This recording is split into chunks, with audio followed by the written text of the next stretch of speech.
Yo, it's your boy White Stacks, the engineer at All Pro Studios, letting you know that the podcast was recorded at and brought to you by All Pro Studios, 2738 Rojero Road, Jacksonville, Florida, 904-742-7776. Over 25 years of recording and production experience under one roof.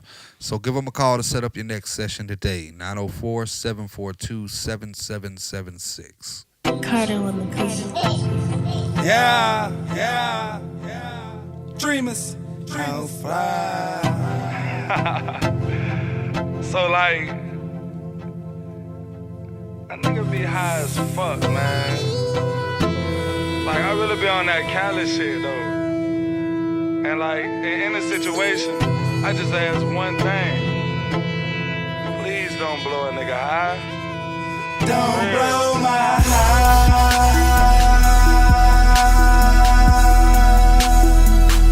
Don't blow my high.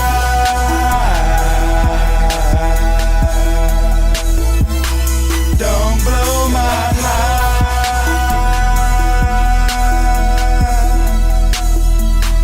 Don't blow my high.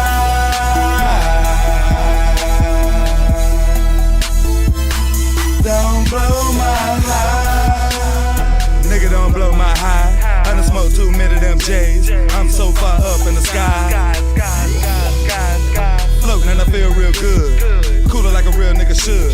I wish one of you niggas would. You can't get up on this cloud. Cause this right here too loud. Don't smoke no black and mild. Hey, you know we talk that bud talk. Yeah.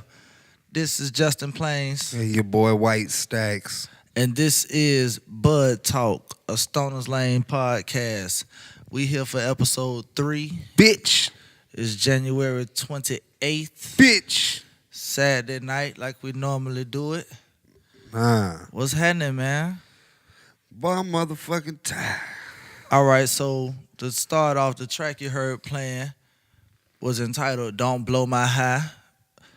Again, that's from the Stoners Lane man himself. That's from Dreamers. Dreamers, How Fly. You feel me? The mixtape came out in 2012. It's available for download right now on DatPiff.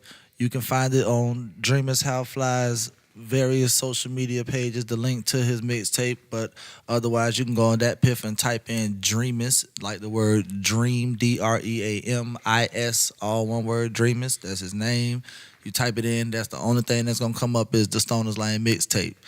But yeah, that was a track entitled Don't Blow My High, and we decided we gonna start using this platform the way it's supposed to be used to promote the brand, the man behind the brand, the man's music, and everything else Stoners Lane related. Securing bags in 2017, bitch. You feel me? Trying to get that money. Yeah, like I said, we were gonna try to start doing also. We're gonna start off with the segment that I'm looking to entitle Pass That or Pass the Joint. That's a working title, Pass the Joint. But like we said, like we did last episode, we tried to shine some light on or shout out somebody who we fuck with in the city. This episode, what we are going to do, we did Chef John Cartel last episode. Shout out to Chef Cartel. We gave him that shout out. That wasn't entitled to Pass the Joint at that time, but this episode, I'm working with Pass the Joint. I just kind of made that up on the fly because I just got done with a joint myself. But this episode, we're going to do one each. So I'm going to let you start off, bro, with who you would like to, hypothetically or whatever, pass the joint to. Boy. Ooh, shit. I haven't even had time to think about it. No, you've had plenty of time to think about it. No, bro. Life has been real. The fuck you mean? 7 days. A lot of shit happens in 7 days. Goddamn. Ooh, shit. Fuck. Shit. I'll pass the J to Qualam at All Pro because I was actually sitting in on a session today he did for it was related to a woman I want to say who lost her son to childhood cancer. Like he at very young age or barely didn't even survive birth or some, I don't know the backstory, but there was like 30 kids in here and they all had a part on a song, and anybody that knows anything about recording or working in a studio or just being around kids period knows that can be an aggravating fucking task, and he was patient and guided the kids into a pretty decent song. So, you know, he just for having patience with the kids and actually and letting their vision come to light. So we're going to shout out Q from All Pro, Quillan. That's what's up. Shout out to Q. Past that. Mine for this week, I think I'm gonna give it to my sister. I'm gonna pass the joint to my sister. Her name is May May. Charmaine is her real name, but she's very well known as May May. Don't play May May. Don't play. That's my sister, and I really, really, really, really respect her. She's my younger sister, but I really look up to her. I admire her hustle. I admire her heart, her dedication. But she is she has her own brand. Is the name of the brand is Sweetness, and it is. Now, I would, much rather her be the one to explain exactly what the brand is, but I know that she is very, very, very supportive of the LGBTQ. It's the Q on the end of that now. The LGBTQ community. And the brand, when it first started, it started very, very, very related to that. So, but like I said, I really want to shout her out for not just that brand, but just again for her hustle, man. She's doing what a lot of young, strong black girls or young women do, work, school, and in her case, she also has her own business, and she's just always been an all-around hustler. So she's always going to go that extra yard. She gonna work her job. She gonna work overtime at her job. She gonna come home and tend to her school thing, but she's also gonna have her own hustle, or in this case, she is now, an entrepreneur. So she's gonna make money on her own. She's venturing into, other avenues now from the It Works products, with the, helping women feel comfortable about themselves and lose weight and things like that. But that's who I'm passing it to this week, man. This episode, my sister May May. I love you, May May. I look up to you. You know what I'm saying? And that's my shout out. And she's back in school too, so she's out working half the motherfuckers in the city for real. She stay in school, man. She the grind never stops, I believe is her hashtag, man. Like, it don't. She's dead serious. The grind never stops. I don't know when she sleeps or none of that, but she keep it going. But yeah. She be busting her ass. So she almost outworks me. You know what I'm saying? So you can't outwork me. I'm the most. Never mind. Now, just because I am the way I am, and I tend to be bipolar, the next thing we gonna move into, man, this another working title for a segment that coincidentally is called "Don't Blow My High." You feel me? You hear me? Like the track said at the beginning, man, don't blow my high. But in this segment, man, I want us to take some time every episode if we can to talk about something that kind of was like a buzzkill in recent happenings. Something that just like you really just want to be like, man, don't blow my high with that, man. Go on somewhere with that. You feel me? So what's your don't blow my high situation for this first segment of Don't Blow My High? Watch how the fuck you come to me and come at me. Like, on a 24/7 basis. Like, one thing people need to realize in life is you never know what somebody's going through, and you got to watch what you say. Like, there's a time, and everybody says there's a time, a place, and for everything, and to choose your battles wisely. Listen, first thing in the morning, don't try me, and you better watch how you talk to me, and you know what I'm saying? Don't come at me with no bullshit, and that really comes off of some shit I went through this week. A motherfucker called me at 7:30 in the morning on some fuck shit while I'm, I work on the road, so I'm battling half the city that doesn't know how to fucking drive. And then I get this phone call, and I got had some other personal shit going on at the time. Just watch how you come at people. Period. I don't care who you are. I don't give a fuck if you wear a badge or you're the president of the United States. Watch your mouth and watch how you come at people, because that blew my high for most of the day. All right. I agree, man. I mean, yeah, respect, man. Just please, you know that I carry myself in a way to where like I would hope that my demeanor commands respect, but I would prefer you not come at me any kind of way. Like if you have a concern, you know what I'm saying? Like that's why I carry myself the way I do. When I got a concern, I normally like address the concern respectfully. Yeah. And I would appreciate that same respect. I feel you. Yeah, just, it's just one of them things. And if you're a supervisor or a boss at a job, just always keep that in mind, because what you got to understand is at the end of the day, everybody's out to take care of themselves, regardless of how you might sell it to your employees. So, you know what I'm saying? Just watch your mouth. Don't come at these cats any kind of way just because, Florida is a right-to-work state. And you know what I'm saying? Shit like that. That's the type of shit I deal with on a daily basis, whether it be at my real job or out here sometimes in this music, because people just don't know how to come at people. Just because you cutting a check in any capacity still don't make you a fuck thing. Like, you know what I mean? Just respect people. Because at the end of the day, especially if you have employees or people that are helping you get money, if it wasn't for them doing what they doing and being that them people on point, you wouldn't be shit. So just watch your mouth. True that. So my don't blow my high situation today. Man, I know last episode. What's ironic though? Last episode we even said in the episode that we did not mean to discuss our current head of Grab him state, by the pussy. the fucking idiot in command. You know what I'm saying? We said we wasn't going. We apologized for talking about him so much of that last episode, but I listened to quite a few podcasts, and I went and did my little weekly. Or, catching up on my episodes of the podcast that I listened to after we recorded last episode, and everybody else did the same thing. They addressed it, but then even in them addressing it, they was like, man, we ain't mean to talk about this for this long. Yeah.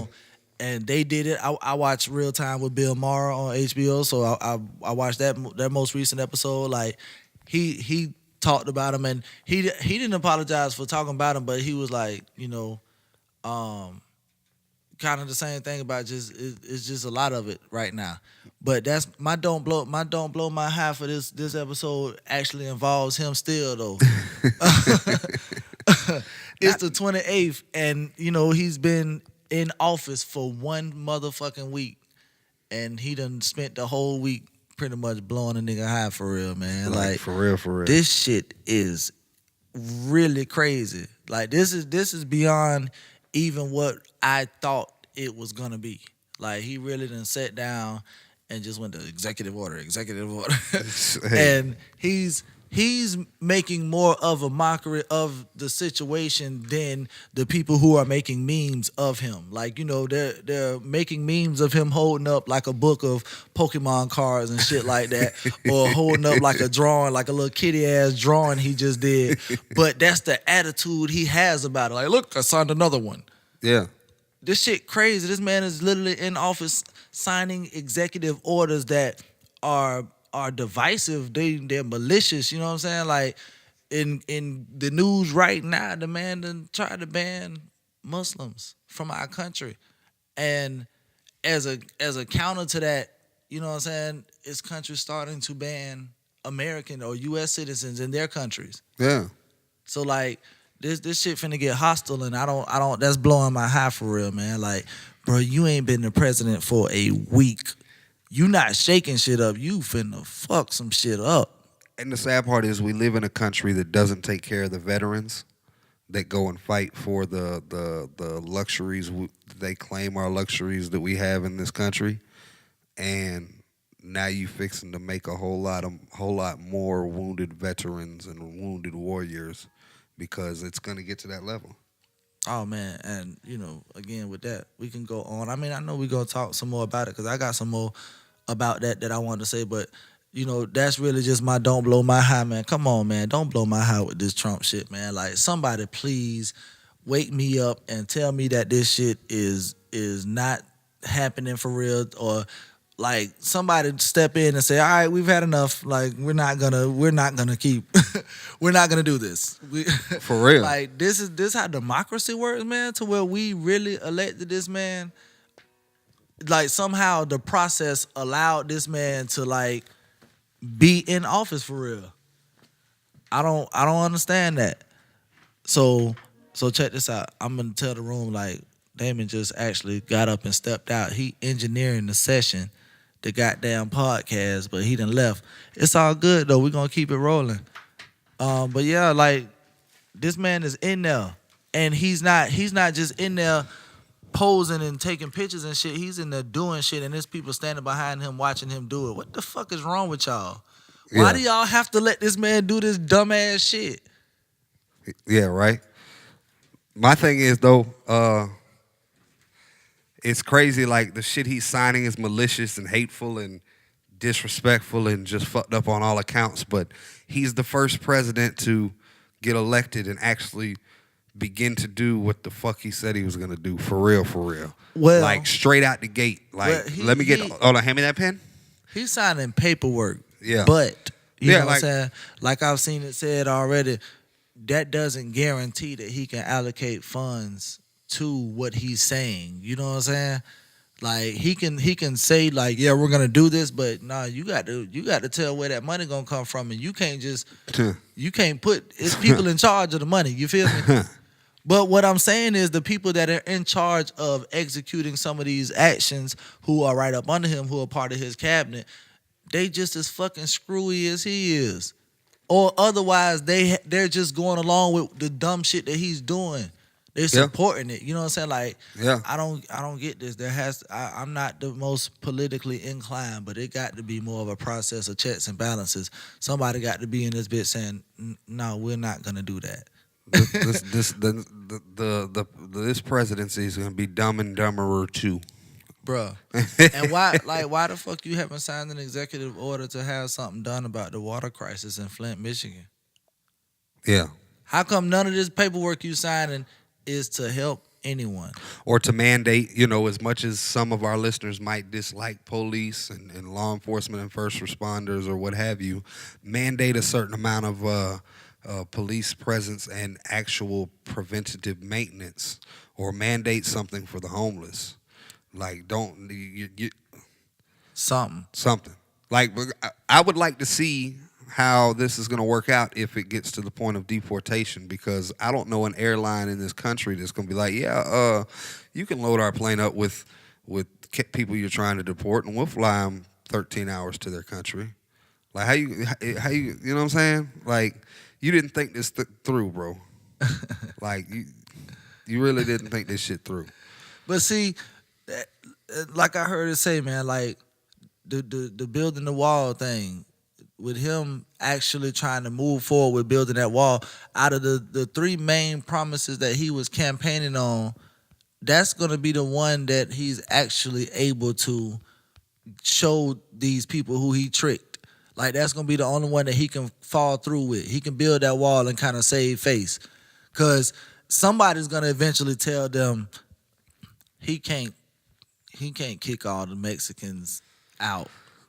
And he can't. I hope he doesn't, because I like Don Julio, and that shit is affordable right now. He can't kick all the Muslims out. He can't not raise taxes. You know what I'm saying? These things that he said he was going to do or not do, somebody's going to let his supporters know, look, he can't really do those. But with him taking action on that wall, he can do that. And even though they dumbass is going to have to pay for it, like he just told them, they're still going to feel like, well, at least he did something that he said he was going to do.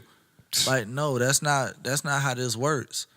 See, shit gonna get real. He told y'all before he got elected. he told you all that he was going to build a wall, and furthermore, he told you all Mexico gonna pay for that motherfucker. Like, he courageously told y'all that shit, and the president of Mexico was like, y'all got life all the way fucked up. We not finna pay y'all for no wall to keep us out or to stop our money. You know what I'm saying? Like, no, y'all handle that. And again, what is building a wall gonna do Hey, shout out to Charlamagne the God, man. Shout out to the Brilliant Idiots podcast, man. Y'all go find them if you can on the various platforms. But Charlamagne said, like, what good is building a wall, man, if these people done showed you how skilled they are at building fucking tunnels? For real, like we've been through this. Like, y'all, we tried this already. Y'all gonna build a wall, a fence, or what the fuck ever, and these innovative people are gonna build a more sophisticated way under the wall, or through the wall, or over the wall. That's not what you need to be worrying about right now, sir. What and he again with the thinking things through, and we're not gonna spend an hour on this. We're at about 21 minutes now, so we're gonna bypass this in a minute. But with the thinking things through, so you're gonna build this wall, you're gonna tax the shit out of Americans and everybody involved to pay for this wall, and then you're gonna try and tax the shit out of us again to staff the extra border patrol it's going to take to try and prevent the shit that's gonna go down as a result of the wall. Like, Shit crazy. come on, bro. Shit crazy. But yeah, Stick to building hotels. don't blow my high, man, with the Grabbing wall pussies. or with none of that other bullshit you got going on, sir. But yeah, that's that.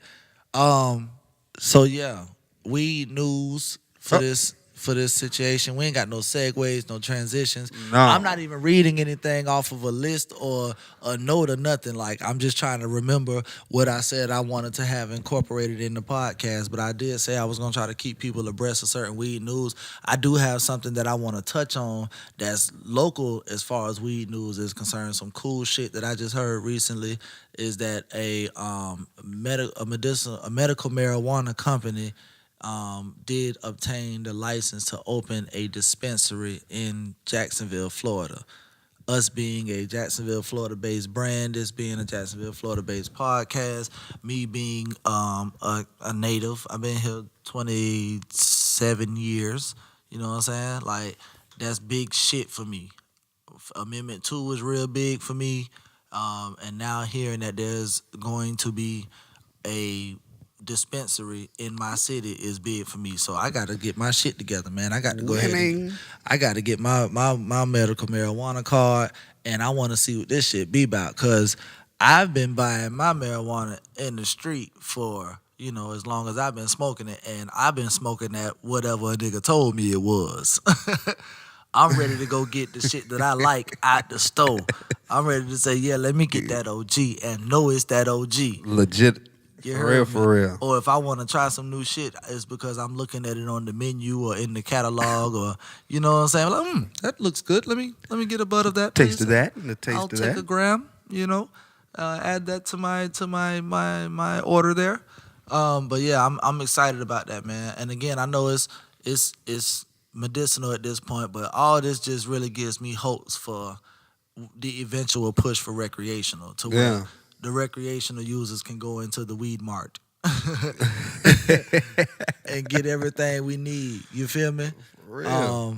That's all the weed news, but you know what I'm saying? I'm really excited about that. I wanted to point that out, man, that there's a dispensary coming to Florida, not to Florida, because Alachua County they already opened theirs, but to Jacksonville, Florida, man. Like, a lot of people were like, hey man, yeah, all that shit there, but it's gonna be here, it's gonna be there. They ain't finna bring that shit here. It's coming here. Now, it's coming to the not so urban side of town first, but I don't care about that. That's fine. Like I said, and I do know people who are urban, who are, you know what I'm saying, in the talks and probably further into the process of owning their own dispensaries. And I'm excited about that, man. I want to see a black-owned dispensary. Yeah. Medical and recreational. I want to see that, man. Like, that's something I'm gonna support, nigga. Shit, I already support the black weed entrepreneurs, but I want to support the legit ones for real.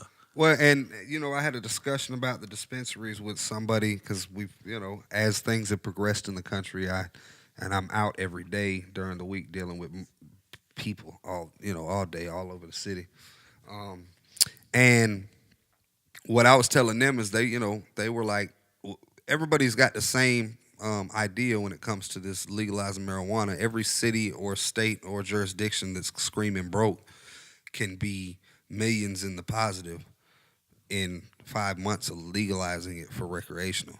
And what I was telling them was like, they were like, well, I don't think it'll happen. And I'm like, it's going to happen eventually. I said, and then the streets might get a little calmer because of it, because of what's going to end up happening is when it's regulated and taxed and you can't be the weed man anymore for real, it's going to force a lot of these cats that have been doing that for so many years and claiming they want to start a legitimate business. It's going to force them to make a real decision.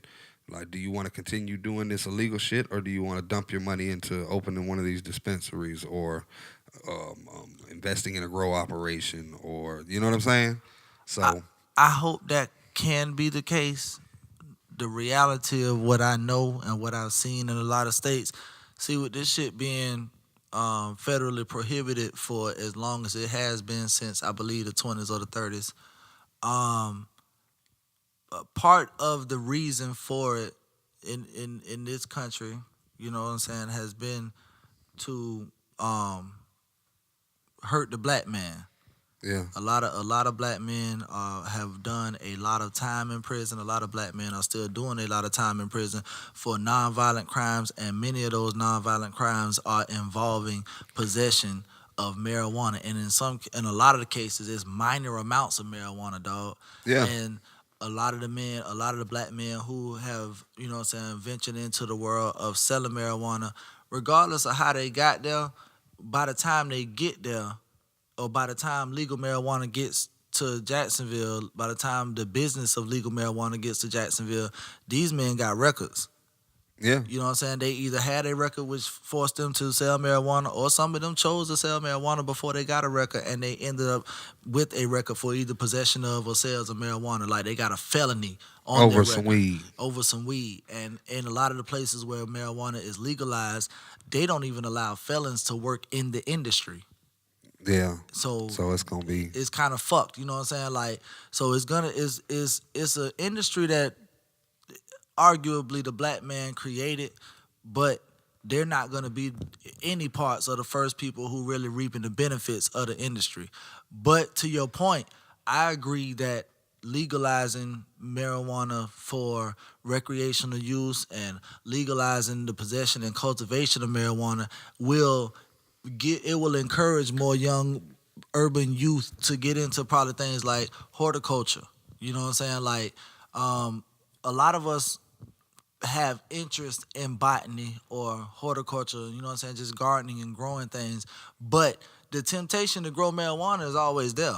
So some of us, I know, like myself, I kind of shied away from even learning about botany, like taking it serious at a younger age, because I already knew, man, I want to grow weed, and I knew if I know how to do it, I'm going to do it.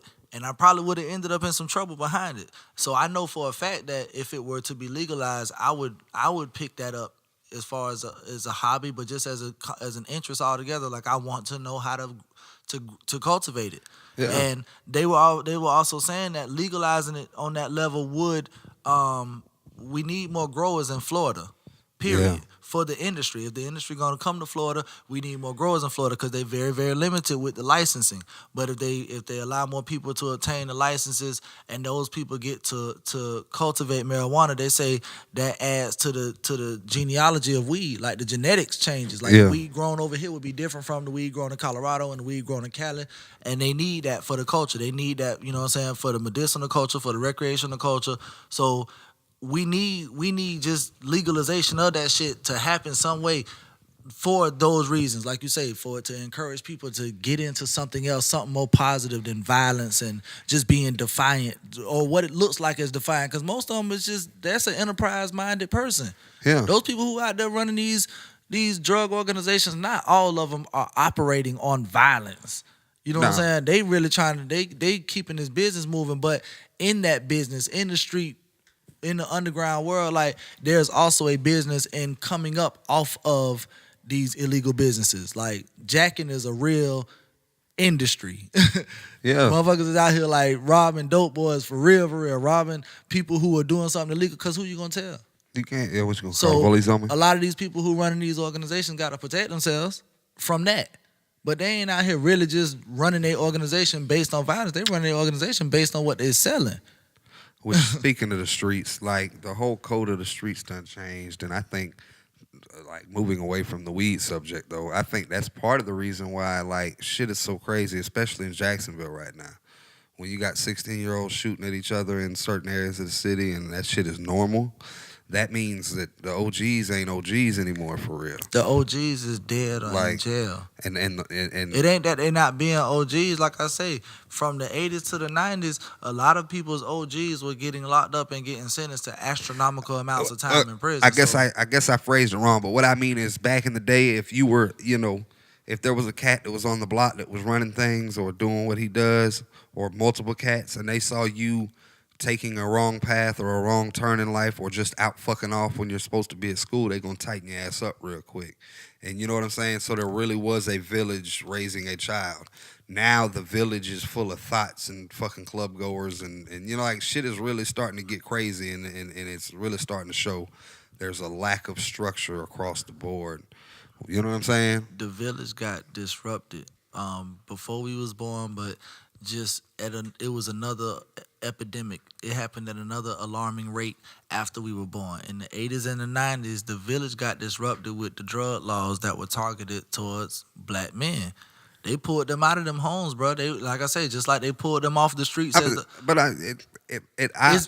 two generations. I feel of you, kids but that I feel came you. up under I feel you, but I was raised without a father, and I'm everybody knows I'm super solid. Yeah. So I get it. Everybody ain't the same. I get it, okay, but I also had, like I said, I had those key people around that if they saw me fucking up, and I'm not talking about like, you know what I'm saying? It was what could be considered strangers, people that I saw on the block. And but people, the people who you are seeing who act the way that they act now is because they didn't have those key people.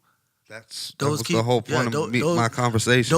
Those key people in their life, and some of it might be. I was explaining where some of them was. They're prison and dead. Yeah, I feel you. This the result of that shit is fucked up. But you know what I'm saying? Oh, one more thing. An honorable mention on the weed news thing.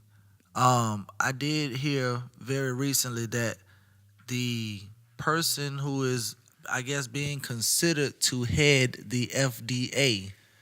And that's the Food and Drug Administration. I know what some acronyms stand for, but that person is being that person who's being considered to head up the FDA. I don't have his name right here right now, but I'll look into that. He is an advocate of legalizing marijuana. He's, you know what I'm saying, he's very, very supportive of it.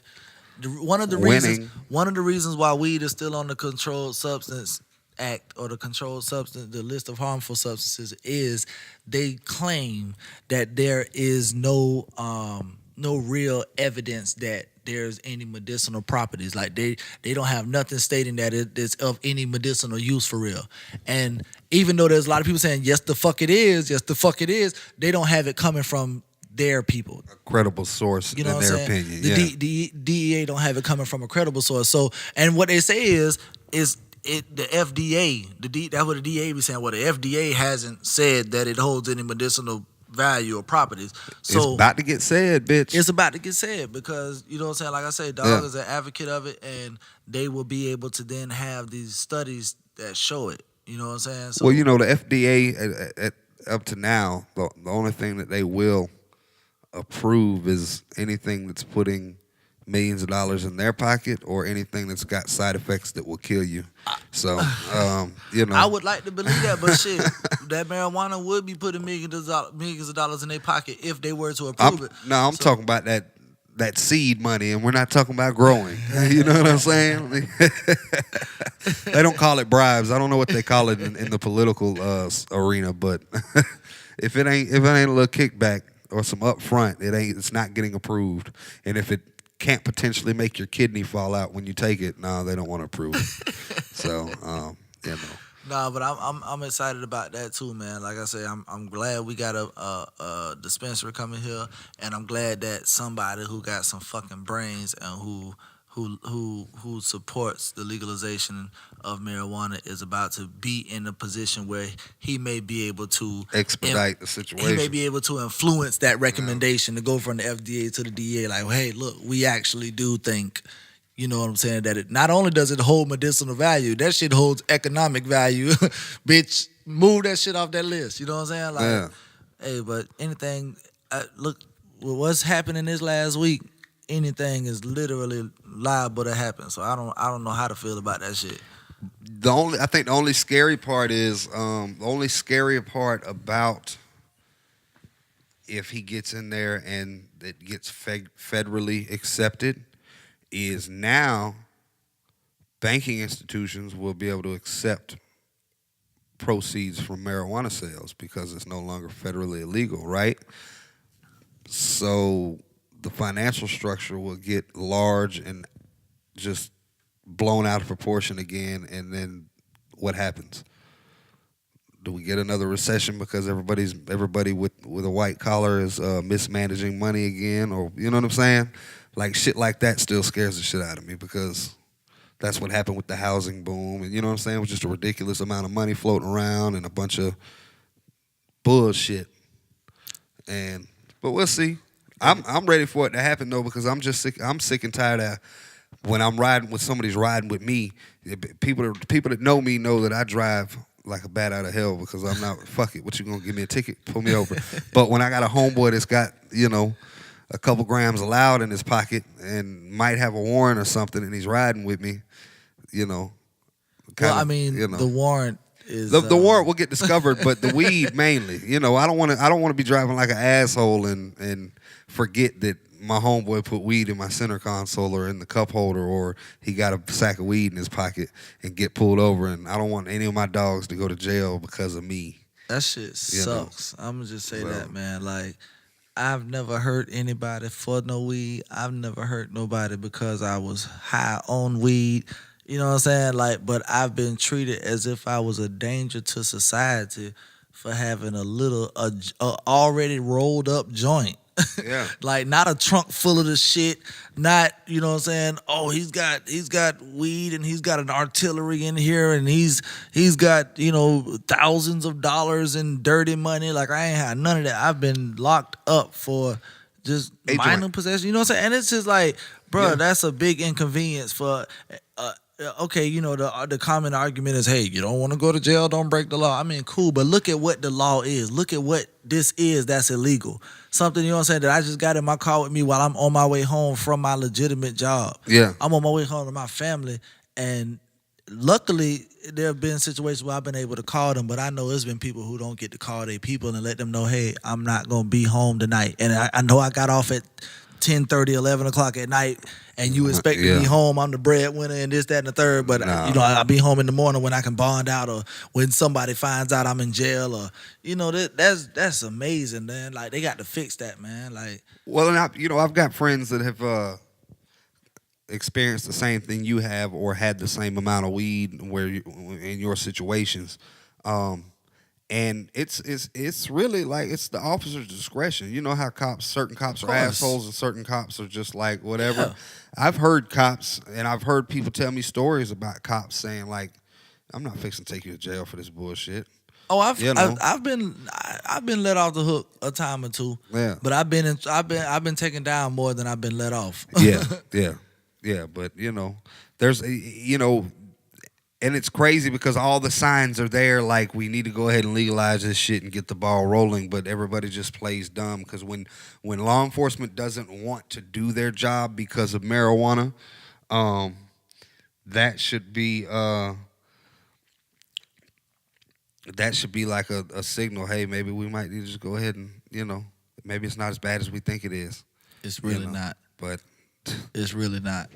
But But hey, that's neither here nor there. Like, it's gonna be when it's gonna be, and it's gonna be what it's gonna be. I'm thankful for progress right now. Yeah. I'm thankful for the progression. You know what I'm saying? So, that's the weed news. That's the Bud Talk portion of the Bud Talk podcast, I guess, for this episode. Bud talking. Man, hey, look, listeners, check this out. Shout out to All Pro Studios again. I appreciate us being able to use the facility, but this is a professional place. They don't allow us to partake in the smoking of marijuana in the booth like you hear all the rappers doing their songs. Yeah, they do that because they're spending $5,000 a day with that studio.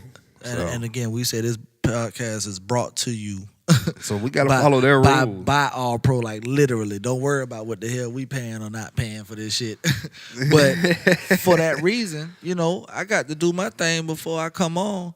So, you know, I just wanted to mention that, like, a lot of what's going on is because I had to do my thing before coming on. And I know as we progress and as we get more liberal, or we get to be on site at different locations with the podcast, we're going to sit down with some of our guests and actually partake in the passing of the peace pipe or the joint. Or I'm only passing the joint. I know I'm going to probably be talking to some people who smoke a different way, smoke blunts, and I smoke papers. I've been smoking papers for the last about 2017. I started smoking papers in like 2009. So it's been a minute. It's been about 7-8 years. But you know, when we are able to do that, the conversations probably will go differently. Yeah. You know what I'm saying? Yeah.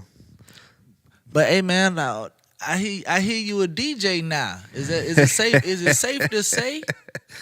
I'm pretty sure if you ask some of my DJ friends, they'd say no, you know. But yeah, matter of fact, I just came from my first paid.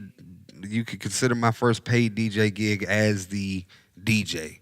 I've gotten paid off of managing other DJs and playing some music from time to time, but this was a legitimate, stressful 4-hour gig trying to make sure that it was seamless. And, you know, I had a few fuck-ups, but luckily, you know, I'm in music, so I know music, and, you know, I made it work. You know, I had a couple of incidences where I didn't, you know, drop some shit in properly, or, you know, fucked up and didn't realize what side I was queuing a track up on and just fucked up the whole ride. But it was old people, so, you know. Bruh, the key is to tickle that fader switch. I saw it in a movie, bruh. I don't know what the fuck it do, but that little fader switch in the middle of that goddamn controller, just tickle that bitch like this here. Remember that little hand motion I'm showing you? The number one finger. Bro, you tickle that fader switch like that way, it should be going. Now, I don't know how they do it. I saw it in more than one movie, so it's got to be a real fucking move.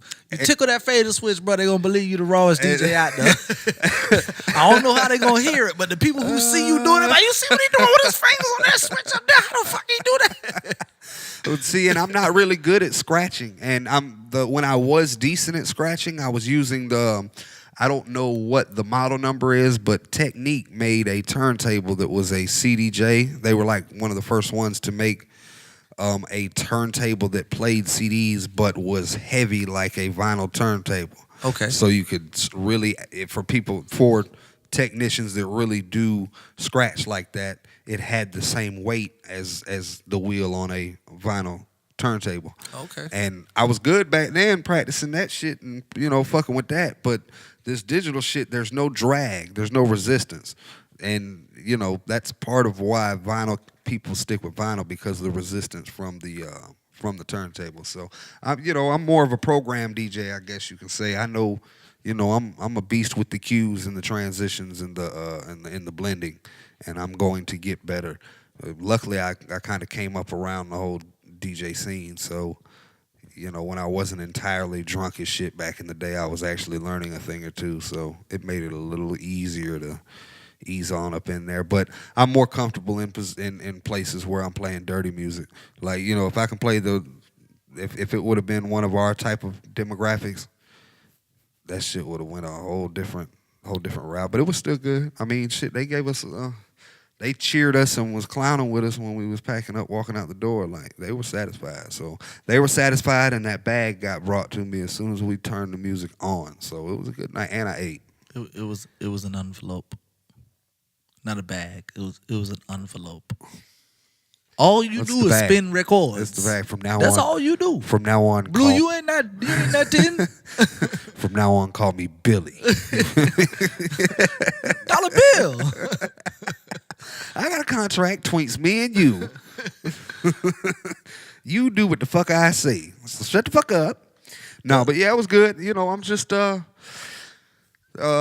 fear and mainly fear has kept me from doing certain things that I've always been able to do. Like, you know, luckily I'm blessed in media to be able to do a lot of everything. Like, if I wanted to rap and produce, I would, but I don't want to because what I do now is stressful enough. Being an engineer and then now taking on DJing and doing graphics and you know what I'm saying, just all the things that I do.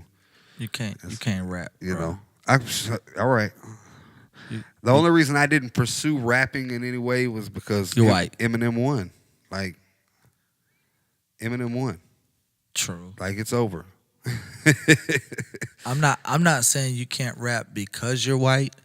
I'm saying you can't rap and you're white. Oh. Fuck you, cuz. You know what I'm talking about?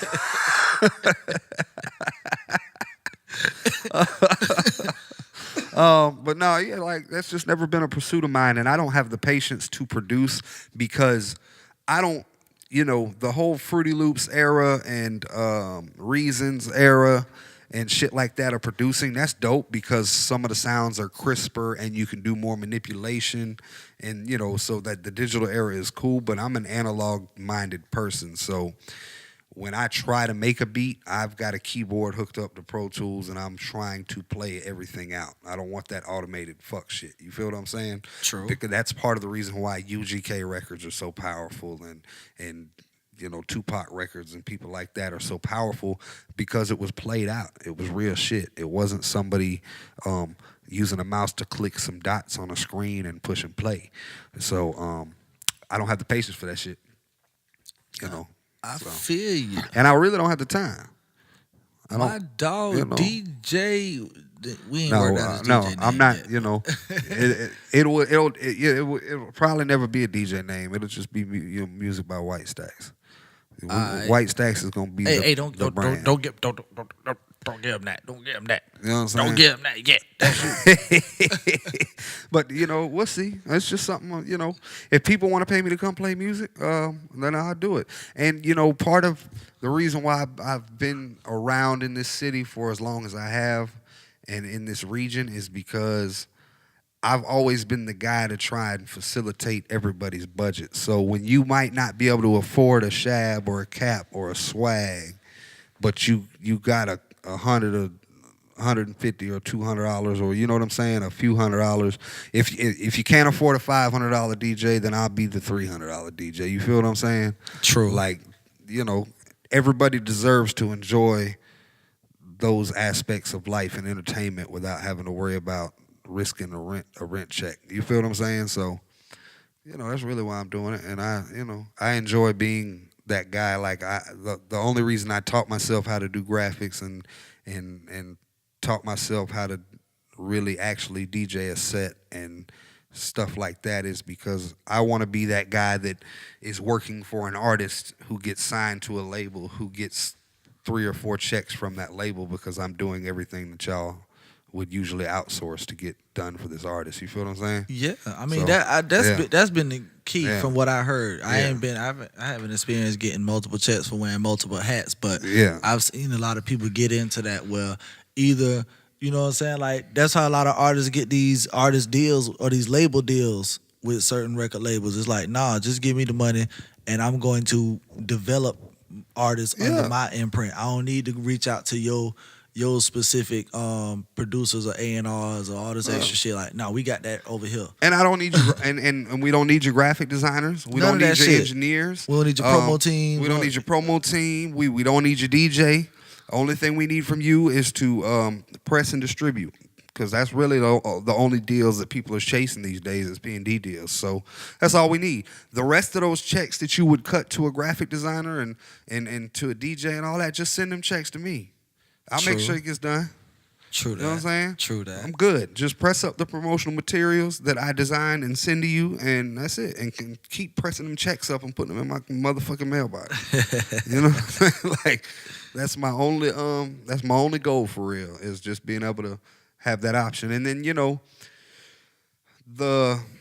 when you're just a DJ, you can always make money by being a DJ, but if you're a DJ that puts stock into an artist and invests your time into that artist, and you go on the road with that artist when they get a little deal bubbling with a label, and then that deal ends, and then you have nothing to fall back on because you were banking on their success, like, you know, that shit hurts. Yeah. But when you're somebody that has 4, 5, 6, 7 things going on, that artist might have slowed down, but now you got these young cats coming up that just signed a deal and they need a tour DJ, or they need a road manager that can facilitate, you know what I'm saying, getting the album artwork done and just like all the intricate shit while the artist is an artist. So, you know, wearing multiple hats in music is a great idea because multiple avenues. Hell yeah. I mean, look at T.J. Chapman. T.J. Chapman, it looks like things slowed down as far as traveling for B.O.B. at the moment, but he's still on the road doing panels and just collecting checks off of his knowledge because, you know what I'm saying? Regardless of what anybody says, one of his artists' singles was the only song you heard on any advertisement on television for like 2 years straight. Airplanes was the only record that you heard on. It could be a cell phone commercial or a fucking Prozac commercial, and Airplanes is playing. You know what I'm saying? So like, he knows his shit. Yeah. So he's getting checks just off of that. Yeah. So that's my goal. Because if I put stock into something and it falls off, I'm not trying to come back to Jacksonville with that artist. I'm trying to have to get up the next morning and go to a meeting about another check. You feel what I'm saying? So that's my end game. That's why I'm trying to polish up on everything that I'm able to do for real. Cause true that. You know, man, I gotta take a moment to say rest in peace to Q, man. Yeah, man. Q that's from World Star, crazy, man, bro. the creator of that platform that when Changed I the found face. out about it in 2007, 2008. I was like, boy, it's like the hood CNN. You put me on the World Star for real. Man, it was somebody put me onto it when I was working at another call center for the cable company back in the day. I'm like, man, this like the hood CNN, because see, everything that was being shown on the news, I was like, well, I already saw that on World Star, and I saw the unedited, you know what I'm saying? Because, you know, for the news, they got to censor it, they got to chop it up, but we done saw the raw footage, or, you know, we just, aside from the negativity or the ignorant shit that goes up there, I was also put onto a lot of great music through that platform. Yeah. I found out who Wiz Khalifa was from just scrolling on World Star back in 2008 or whatever. I found out about a lot of different artists. The first time I ever saw or heard Kevin Gates was because I saw a video he had with Currency on World Star for that Just Ride video back when that came out. But man, World Star has been a intricate part of my internet content intake for the past few years, man, for quite some time now, for the good and the bad. Like, I don't go to World Star just looking for the videos of somebody fighting or, you know, the videos of the pure ratchetry. We all see that. We gonna watch it. You know what I'm saying? But I just watch it for, it really keeps you abreast of, like, it gives you a broad span of what's going on. For real, from negative to positive. Yeah, you see everything. Yeah. Like, there's everything. It's news, it's political shit on there. The shit they showing on CNN and the shit they showing on BET and the shit they showing on True TV. You all get that the shit real. be on World Star, but you get the real. The undiluted, unremixed But shit. the thing is, you don't have to change the channel. You just scroll up and you see like everything that would be on all the channels. Just whatever's going on right now is on World Star, and it's curated in a manner of, like, they've become like that platform where we going there first. People are damn near fact checking on World Star. Yeah. Like, shit, that shit ain't on World Star. I don't know, bro. If it ain't on World Star, I don't know. That shit probably ain't happen, bro. That shit either it didn't happen or it ain't popping. Well, you know, he changed the way by creating World Star Hip Hop. He changed the way artists pursued a career because there was a time where, like, everybody says Soulja Boy, you know, took advantage of the internet and it really blew him up. But you didn't have, you know, one thing I always learned about Currency before I listened to his music is Currency will put out a music video every day. Back then he was. Him and Smoke DZA and people like that were putting out videos every day. It forced them to get a cameraman on their team and put out content. And because of that, like, you know, Currency's successful, like you said, off of mixtapes and music videos, for real. You know, and that's because of Q. And, you know, it's crazy that, I think he was 43. Yeah. You know, but that goes to show you like he was on the path to a better diet and cleaner living, but and I have to remind myself that a lot too, like the Red Bulls and the burning the candle at both ends and shit. Like I'm to the point now, like, yeah, I want success and I want to keep growing in this industry and see where it goes, but bitch, I want to go to sleep too. Because you know, I don't know what his health issues might have been that could have led to him dying, but you can work yourself to death for real. They say, you know, and again, the internet said, yeah, because we not yeah, we this don't is, got all them facts, man. Like I said, we in that category with the brilliant idiots with Tat Stone, man. Shout out to Tat Stone, man. Well, I want to talk about his situation in a minute too, but you know, we ain't got all the facts, but we got some of them. Or we got what we might believe to be the facts for the moment. yeah. But you know what I'm saying? The word is the man was in a massage parlor, man, and you know, he passed in the massage parlor, but they did confirm that he passed due to complications with his weight. Really? You know what I'm saying? He passed from his heart failure, but it was due to his weight.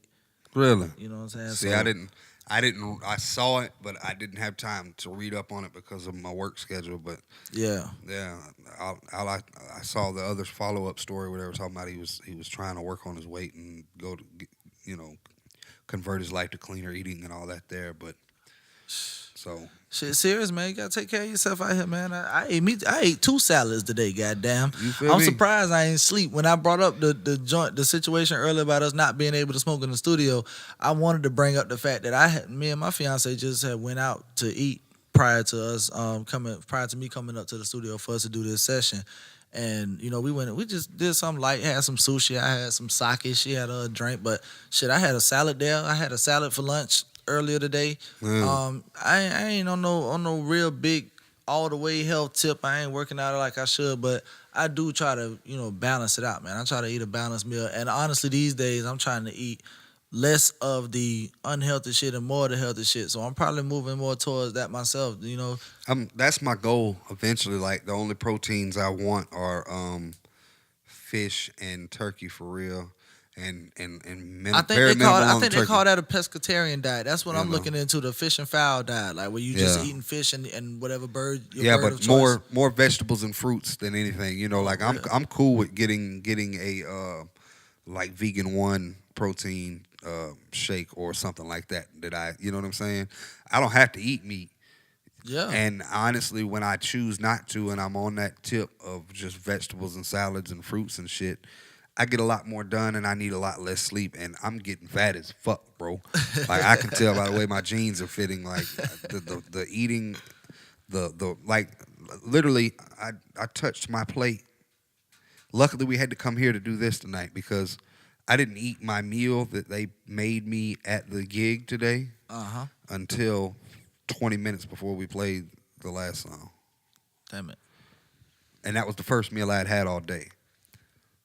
So, like, you know, that type of living and then eating a heavy dinner and then falling asleep immediately because I be dog-ass tired, I'm getting chubby.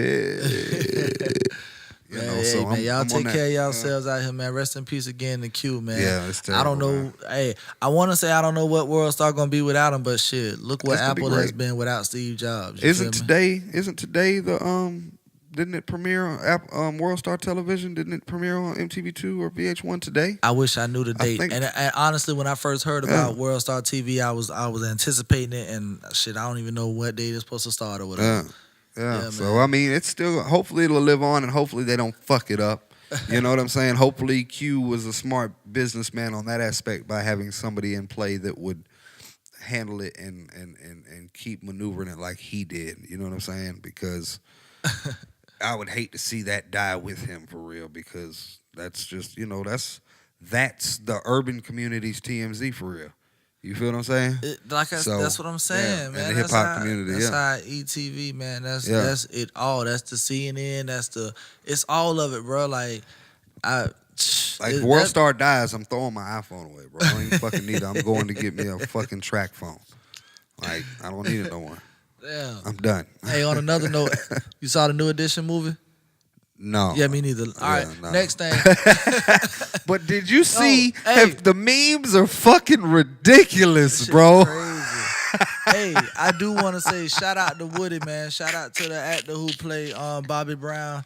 He from the city, man. I think he said he originally from South Carolina, The king of you know what I'm R&B. saying? He rep Duval. It's dope to hear that man on radio shows in New York, and when he tell where he from, people in the room with him is like Duval. You know? feel me? Like our shit is out there like that. As Yeah. far as how we rep our shit, that's dope to me. You know what I'm Yeah. saying? You're not just saying I'm from Jacksonville, Florida. Like, And motherfuckers know. know. But like Jacksonville and certain people in this city are plugged into the masses for real. And what I'm I mean starting by to that learn. is like Charlemagne knows Lil Duval and Lil Hen and them. You know, Yeah. like Yeah. I believe that's But Charlemagne from the South. Charlemagne you know what I'm says, saying? as a matter of fact, Charlemagne mentioned Lil Hen He on the mentioned him radio on the- one on day. the Breakfast Club when So Duval yeah, was like on there. you know what I'm saying? They know what the real is, Yeah. and because of Lil Duval even more now, Yeah. they know what the real is. But you know shout what out to I'm saying? Woody, man. Like I'm not finna get on this bitch and Yeah, just be I ain't name see that dropping and shit. flexing. Like Nah. I know the nigga. Like I went to school with him and no shit like that. I know some. I got friends who did and who Yeah. know him for real. But Yeah. I'm just glad to see somebody from our city is on a major platform like that. Like from Duval to Yeah. he a FAMU graduate. He was in the band at FAMU. Like from Duval to that to Hollywood, motherfucker. Like that let people. My little brother right now, man. Shout out to RJ. My little brother is the drum major at EW. He one of the 3 drum majors at Yeah. EWC at Edward Waters College, and you know he knows these people like Woody. He knows. I don't know if he knows Woody, but I know he knows The Blue Ranger. the Blue Ranger, the new Power Rangers movie. Because he And- came to the house immediately when he came into town. Yeah, and he get to see Yeah. these people making it, you know, not just out of this city, but like to Hollywood, bro. Like, Success for real. this shit crazy. So Yeah. shout out to him. I have not seen the New Edition movie biopic, but I've been hearing real good reviews. See, I grew up where we was watching the long ass Jacksons Oh my biopic. God. We watched Temptations biopic and Jackson the shit Five was so Heartbeats and wild. shit like that. So we done seen some good ones, and I've been hearing some of the people who I know have seen those good ones saying that this one is a good one. And I really grew up. I wasn't, New Edition is more of our parents and aunties and shit. Yeah. Real boy band, but shit, Yeah. I was exposed to very good music very early in life, and I remember we still probably got that hard disc of the like when New Edition came back together in the 90s after they had been through their drama with Bobby Brown and all the drama you see in the movie. They got back together and did an album where like it was the cover of the album was like it was all white. All these niggas had on white. They was sitting on white couches. I think at this time Johnny Gill was in the Yeah. group. Like, you know what I'm saying? Like I remember us having that album. That's one of my favorite New Edition albums. You know, and not to cut you off, but it just came to my mind. So, and it's about New Edition, about Bobby Brown. But after everything that he's been through in the past, I don't know how long it's been since Whitney died, and I don't have my phone with me. But It's been some years. yeah, but he lost Whitney, and then he lost Bobby Christina, and I'm glad to see him on the upswing. Hopefully, he's not still on that booger sugar for real. But Yeah. finally taking a W of some sort, because even if they're not paying him for doing the film, he's going It's a good look. He's going to make so much money off of doing media runs and different shit like that, just It's a good because look. it's waking people back up to New Edition. So matter of Yeah. fact, the old heads at the party I DJ'd before we shut it down was like, can you play some New Edition? Because we back in love again now. You feel me? So that's a good look for real. Yeah, but shout out to them. I'm gonna catch up on it now. Don't get me wrong. yeah. I just don't. Say have Like I time. say, I've used the word sensationalism on the podcast before, and I'm not really all about that. So Yeah. I catch things when I can, if I can catch it live or I can catch it when it's going on. But if I don't trip about it. I get to enjoy it when I watch it. The only one that I didn't get to catch live, but I did as soon I stayed online searching for it until I could find it as soon as it dropped, was the TLC movie. I didn't watch Because, that shit. Left Eye was my baby. I love and That baby. that's why I'm glad I didn't watch that shit. Wow. Because I love Left Eye and I really love TLC. I did end up watching some of it. I don't know. I watched it. I didn't vibe with that like I vibe with all the other biopics I've seen, dog. Yeah. No disrespect, but I mean, yeah. I'm into shit like that. Like, I'm a documentary cat and biopics and shit like that. Like, that's if the library was big enough of the people that I was interested in, Yeah. like, That's my vibe. Like, if Unsung had 900 episodes, I'd probably watch every episode because that's my vibe. You know what I'm saying? Yeah. That's what I'm really into for real. So I want to say hip hop historian of some sort, but you just like just an entertainment historian, like yeah, you know what like, I'm saying. this And that's shit, a lot of us that's into that culture. Like I watch interviews online more than some people yeah. probably watch music videos and shit like that. I watch interviews. I get to know these artists and learn where they come from and what they like and who they are for real. I do more than just listen to people's music, so I get it. It made sense. And you know, in music and in hip hop, period, music is more than Lil Uzi Vert. Like, and I'm not an artist, but if I wanted to be, like I said, I could be. But even still, I'm in the business, so you got to study, bro. Yeah. In anything that you do, just like podcasting. Before we decided to really sit down and record the first episode, you know, I finally got into podcasting and into listening. You know, and I was studying. I'm seeing how they're doing things and seeing if we're gonna do ours the same format. And radio, you know, I'm talking with DJ Swag to see how they do things. Yeah. To incorporate all those aspects. So you can't say you're in any industry unless you studied that industry and the history of that industry. So, you know. Or until you getting paid for doing. Until you if you can't say, you know, you could say you aspire to be in the music industry, but unless you're really moving and shaking in it, or you're getting paid, or you know what I'm saying, some shit like that. Yeah, it's a hobby. But study, bro. Yeah, whatever you do, study. You know what I'm saying? It's just like you with the weed. Like if your end goal was becoming a curator and growing it and all that shit there, the first thing you're gonna do is go to the library and check out as much literature as you can on. I want you know to. What I'm saying, and all that. I really want to. I want there to yeah. be legitimate literature on cannabis and cannabis culture in the libraries. Bro, I haven't been in a library in so long. That's something I want to see, because you know normally we can only find like good cannabis books and shit in novelty stores, head shops and shit. Yeah, you know what I'm saying. So I want to go see what it's like in a real library. See what kind of books have made it into the library that involve that you know what I'm saying, revolve around cannabis, because I do want to do that. I mean, we started with just this brand with the Stoners Lane brand, but I want to be really, really, really enthralled in this culture, dog.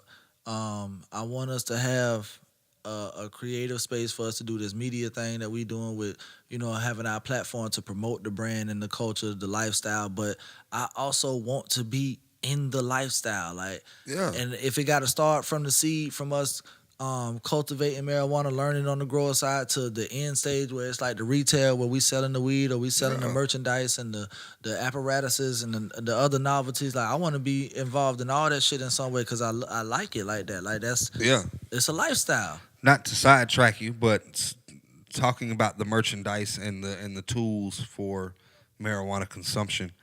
Did you see the new fucking automatic roller that Johnny Snipes has, that Burner created? I did not. Bruh, you dump the weed in with the papers and close that bitch, and the J with the tip pops up out of the fucking edge of the case. Roll. Oh, I seen something like that. Like, you just close it and that bit. Yeah, them been out. Yeah, they probably got a new one that they probably done packaged or some shit. Johnny Snipes did a video on Instagram. Burner always on the new wave on that. Them apparatuses shit. Until I started paying, and you know, I don't know Wiz's musical catalog like you do, but off of paying enough attention to him, I started noticing Burner, and I watched a lot of videos and stuff, and a lot of the content that they put out. And Burner always had, I was like, who is this dude with all this sack and all these apparatuses? Yeah, Burner, like, the reason I think I even know what a G-Pen is, because like you say, his web content, when I was following them very heavily on their come up, when he was hooking up with Wiz and Currency and shit, he was putting them onto the G-Pens, and like, I remember them being so excited about the fact that just they could charge it on their laptop. It was USB charging and all that shit. I was like, bitch, I gotta get me one of them. And when I done had me a few G-Pen micros. I got a few herbal G-Pens, the Snoop Dogg edition G-Pen. You know, I done lost, I done got some fallen soldiers. I done lost a couple due to the police fucking with me and shit, but You right. Burner has always been just ahead of the curve on that wave, bro. Shout out to Burner, the Cookies brand. So like I all didn't that. know that he rapped and shit too. So like when I first started watching Wiz content online for real, and Yeah. Burner would pop up with, you know, a couple pounds or something and a couple new toys, and walk on the tour bus and be like, yeah, and they be stoned as fuck. I'm like, he must own a dispensary and just be flying that shit out to them or something. Yeah, and man. then, you know, I started you getting gotta educated. listen to his music, man. Burner Yeah. say he started off with that. I think he said he started off pimping. Then he moved into that white shit, or it might have been that white shit. Then he went to pimping, and then he started doing the weed thing, and then he started doing the white shit, then the music thing, and Yeah. now he's in you know what I'm saying? He legit. He in the weed culture now, man. Burner got a brand called Cookies, which is a strand of weed, but he got clothing. You know what I'm saying? He got the Cookies brand, like how we got Stoners Lane. He got a lifestyle brand called Cookies. And he got dispensaries and just all kind of shit. He got hemp 2.0. Burner got hemp water. You know what I'm saying? Come on, bro. Burner got a lot of shit going on. I respect Burner on a lot of that, especially in the That's pop mogul culture. shit for real. Yeah, mogul shit, enterprise shit, entrepreneur shit. Like that's what I'm saying. And see, Burner from Cali, he from the Bay, so he's been there with it, with the culture and everything. I'm so glad that it's legal over there, man, because that's been the mecca to me before I knew about Colorado. And, I'm just glad that they went through with their legalization. I'm ready for it here, man, because I want to be on that. I want to be able to just dip and dab and put my feet in some shit. You know what I'm saying? I got a lot of shit I've been following for some time, and at least I'll be able to bring that knowledge to the shit, and I feel more comfortable about building my wealth of knowledge. Because I don't want to feel like I don't want to get caught up in no shit about no conspiracy. I don't want to get caught up in none of all that that bullshit where they be extra like, shit. yeah, we found out you were studying how to do this, and man, fuck that, man. Well, you know that's what they did to a dude on the west side. I don't know if you read the story, but here in town, they opened basically like a head shop, but they had a CBD permit or something that allowed them to sell CBD oil and edibles. Yeah. And the county that it is in on the west side, I don't know if it was Clay or Nassau or what it was, but they wouldn't give him a business license for it. Like, he had all his paperwork in a row, and when he asked why not, they didn't give him an answer. So when he got his permits and licenses cleared from the state to open that business, he just opened. And then as soon as he opened and started making sales, that county's police force ran up in there and shut him down. That's crazy. So it's still, but that all that is rich white folk being scared that their babies are gonna get on it. But guess what? Your babies are gonna get on it. So I don't know what to tell you. I saw a new Cat Williams stand up online, man. I peeped it. So a couple of people went live. But I didn't watch it. I didn't watch too much of it because I watched the whole thing on YouTube. It was like 40 minutes, man. Yeah? Good brand new material. Like it was this year, literally. Yeah. It was that new. You know what I'm saying? The man ain't gone nowhere. The man ain't off his rocker, off the deep end, crazy. Like it's a few people that I know they seem crazy in public with their antics and their shenanigans, but when they get in their element and do what they do, that shit is undeniable. Like, Cat Williams, Webby, those are a couple of those people. Like, no matter what they doing out in public, and you just look at them and when they have their moments, sometimes you just look at them and be like, man, that nigga is retarded. When that nigga get in behind him, when Cat Williams get on stage or when Webby get in a booth and do his thing, undeniable. You can't say shit about them boys. I did see the joke that Cat told about being talking about. He said, I can't get the flu till 2020 something. He said, you think I'm lying? Every time you go to jail, they give you a flu shot. I've had 32 flu shots this year. Vaccines and shit. That shit was fucking hilarious because the greatest comedian to ever do it became known for poking fun at his damn self. So Richard Pryor. So he was taking a page out of Richard's book on that one and just turning his incidences into in the comedy. The and it best worked. comedy So, come from pain, man. You know, I don't know what his motives are, and I've been the one that's always, you know, I've had some inside knowledge on some of his activities before, so I always was like, man, he on that shit. He need to calm down. But you know, sometimes when you sit down and you listen to certain things that somebody says about a certain incident, it's very logical and you understand why they did what they did. Yeah.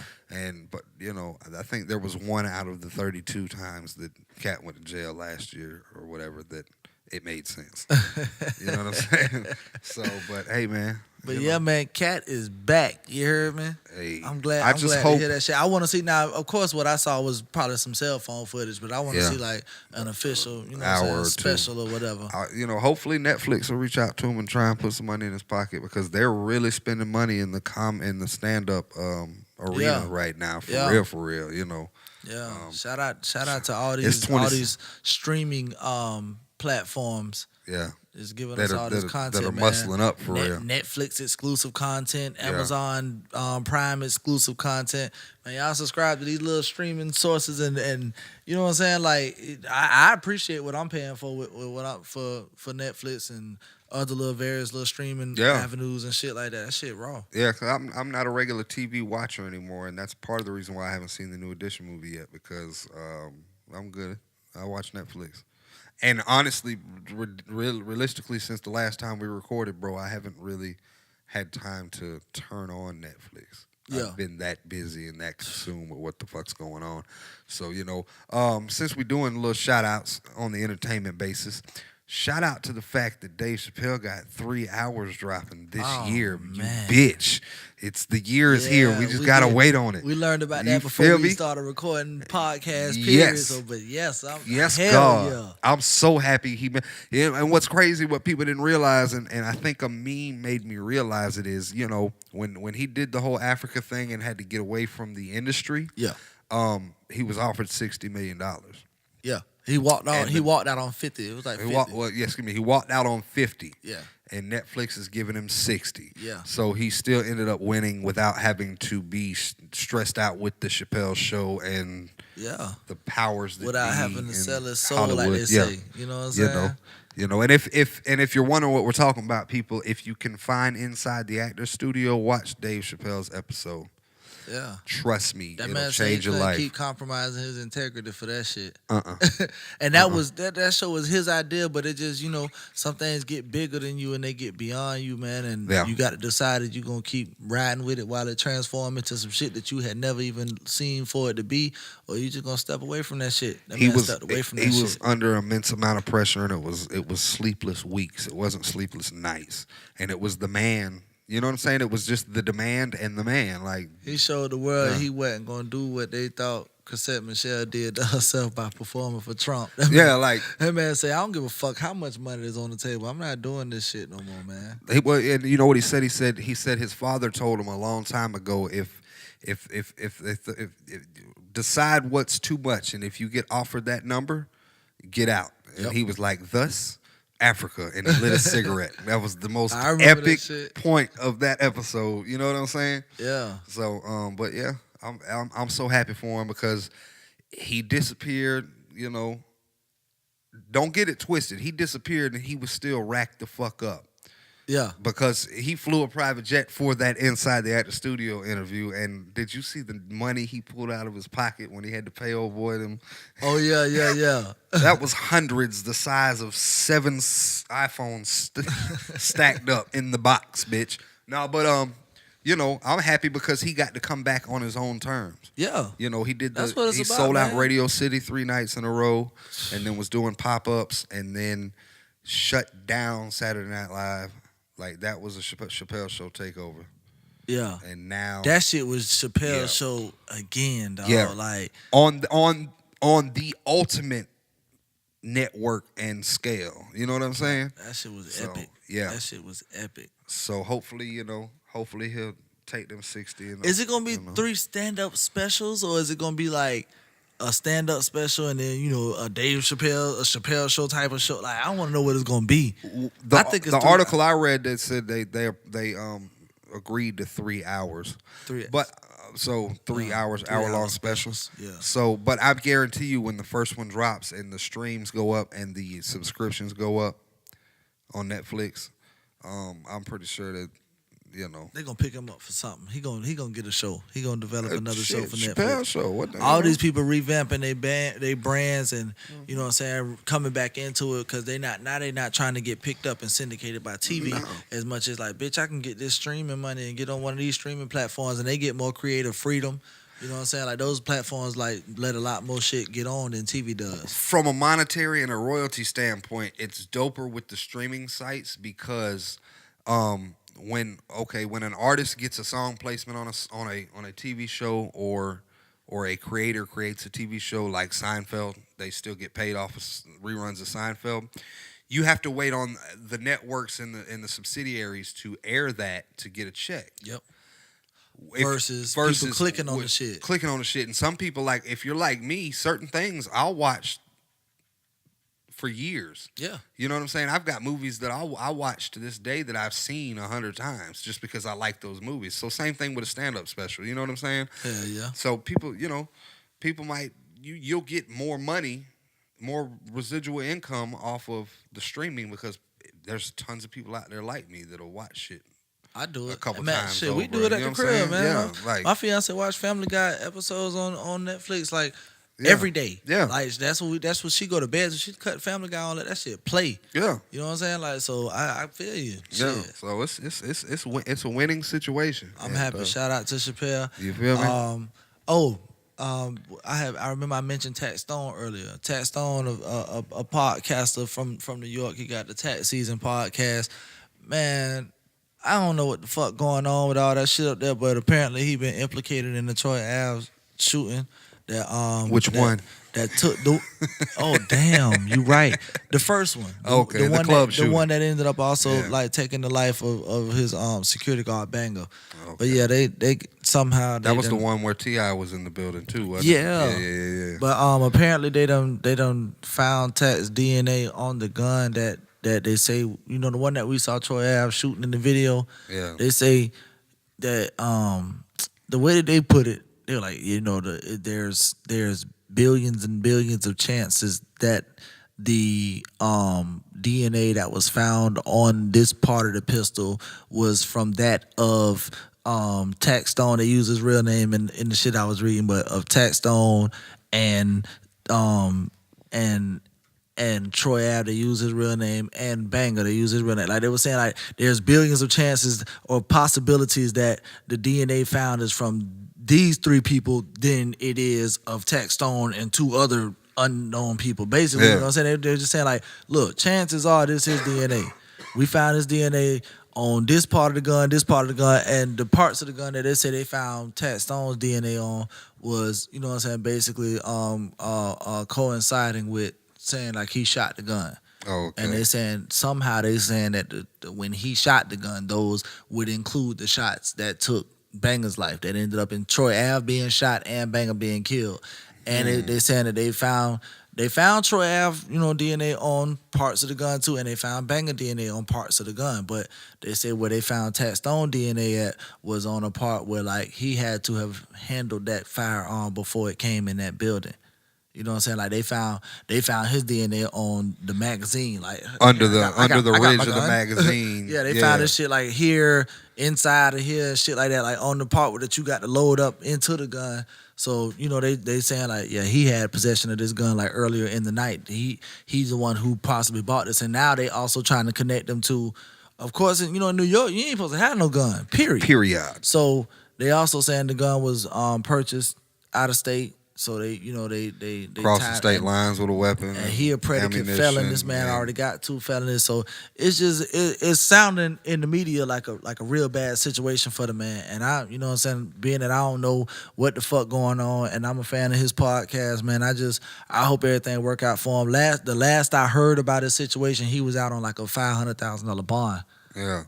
But or they was trying to get him a $500,000 bond. I think I had also heard that somebody was trying to fight that.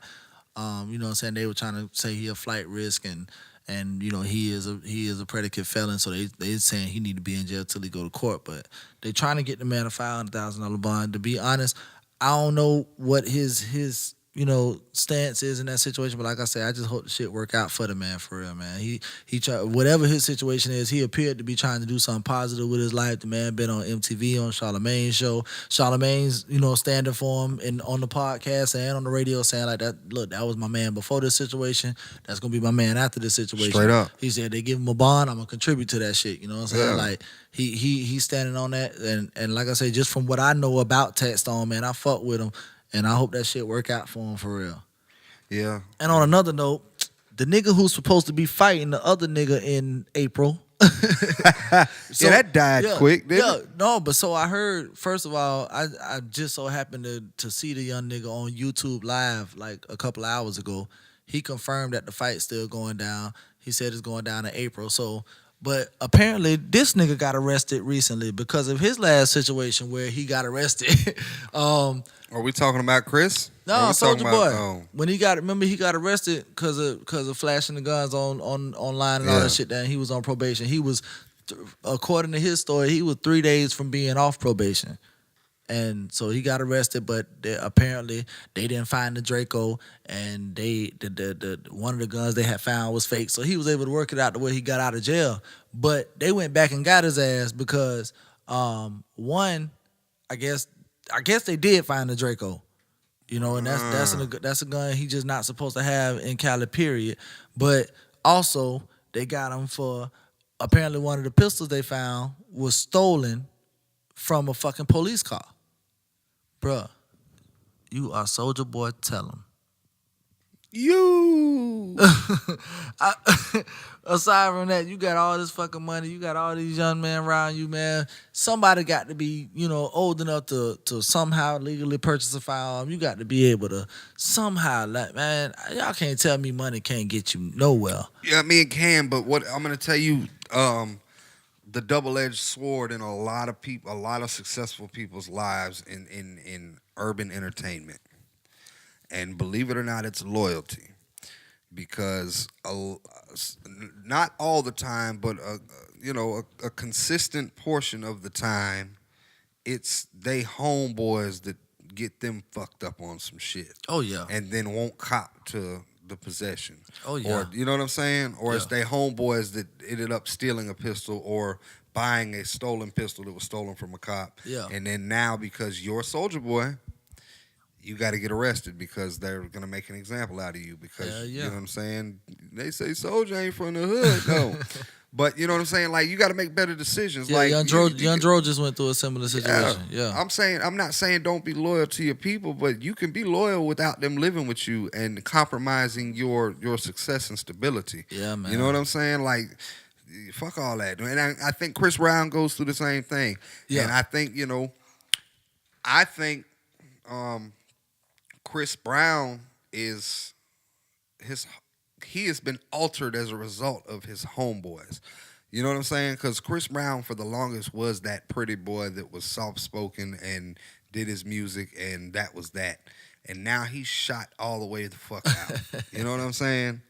Like, and I don't think that's all growing up and evolving and coming into your own. I think that's peer pressure and shit like that. You know what I'm saying? Negative influence, you know. So you just got to be careful who you have around you. But yeah, anyway, on that, as a result of that, though. I ran on with that one. No, you good. As a result of them finding out that about that gun, the man, they say the man looking at 4 years. Well, So- face. Hashtag But- whelp face. He's still promoting the fight like he confident, like, bitch, if I do go to jail, it's not going to be before April, so we Yeah. still getting it on. But also in that video, like I said last episode, Yeah. in that video, the nigga on there, you know what I'm saying, still smoking, so he ain't quit to go clean yet to get right for the match or none of that shit there. Speaking of that boxing shit though, I'm probably gonna save my official shout out for the guns down, gloves up little situation, but I'm proud of what's going on locally. Somebody trying to just, you know what I'm saying, deter the violence. They trying to find something else for people to channel their energy into with that initiative. So we're gonna talk about that on the next episode. But that boxing match between Soldier Boy and Chris Brown made me think about that shit. Yeah, we'll But see. man, look, man, we did our hour and 20 minutes today. We almost an hour and a half into this shit.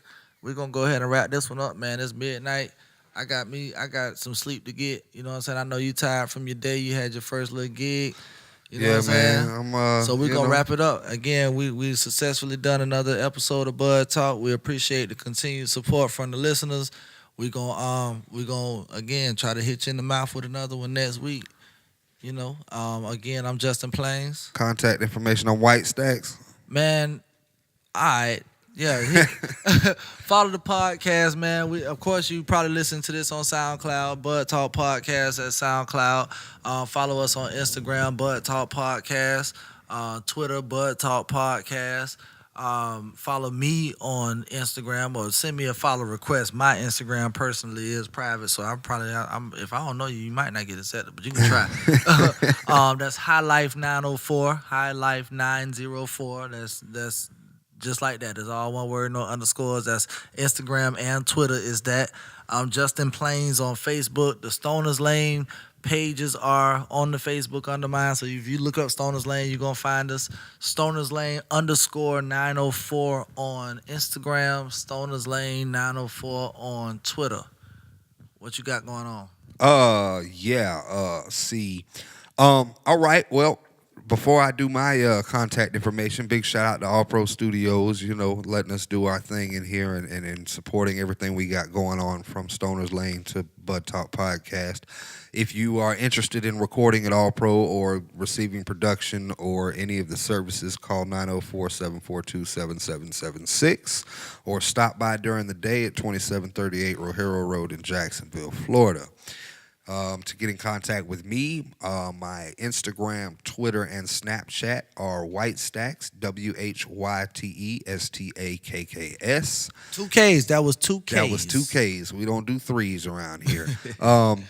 And on Facebook, just search Damon, DAMON, and you will see the Stoners Lane logo and add me. If you're ugly, I'm not going to approve it. And if you look too crazy, I'm not going to approve it. That's racist. So somehow.